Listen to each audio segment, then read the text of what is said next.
Одним из особенностей этого платья являются вот эти вот бока, в которые женщины, которые, естественно, хотели быть красивее во все времена,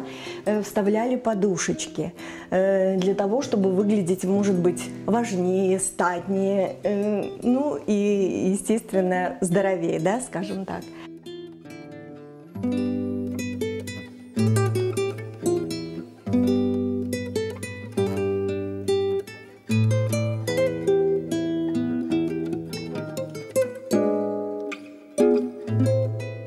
Если женщина не хотела, чтобы выглядеть именно так, как она выглядела с этими подушечками, то она могла убрать эти углы вот так вот вовнутрь, и они очень хорошо по полосочке, вот так оно сгибалось, и они не выходили, даже когда, то есть они были именно сшиты такой формы, что можно было их еще и скрыть, и, естественно, платье уже приобретало другой силуэт.